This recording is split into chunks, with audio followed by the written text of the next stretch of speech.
Anne Bancroft is one of the handful of stars on the Hollywood Walk of Fame that has won a Tony and an Oscar for playing the exact same role. She was born Anna Maria Luisa Italiano in the Bronx in New York City. She studied acting under Lee Strasberg, and in 1958 she did her first play on Broadway opposite an actor called Henry Fonda. It was called Two for the Seesaw and it was written by William Gibson. She won a Tony for this endeavor. Woo!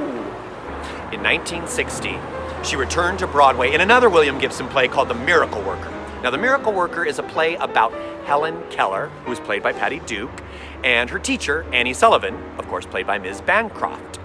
She won a Tony for this role, and they both immediately reprised their roles in the film version, and in 1962, Anne Bancroft won Best Actress for playing Annie Sullivan, and Patty Duke won the Best Supporting Actress for playing Helen Keller. Fun fact, Patty Duke would later on play Annie Sullivan in a TV version of The Miracle Worker and win an Emmy for it. Wow! Mrs. Robinson, are you trying to seduce me? In 1967, Anne Bancroft played her most iconic role in the film The Graduate. Fun fact, Dustin Hoffman was 30 years old during the filming and she was 36 years old. Mr. Hoffman was supposed to be playing 10 years younger. She was supposed to be playing 10 years older.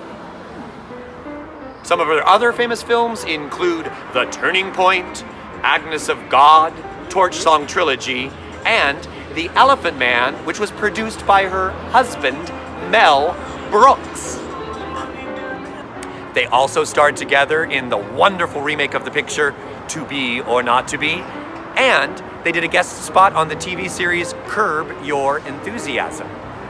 Anne Bancroft did a voiceover spot on the TV series The Simpsons. The producers asked her if she happened to bring her husband Mel Brooks along, and she lovingly quipped, "Yes, I can't get rid of him."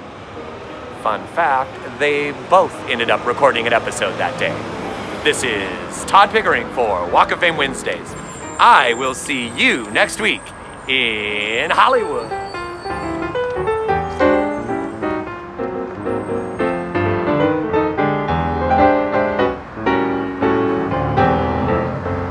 Producers asked her if she happened to bring along her husband Mel Brook.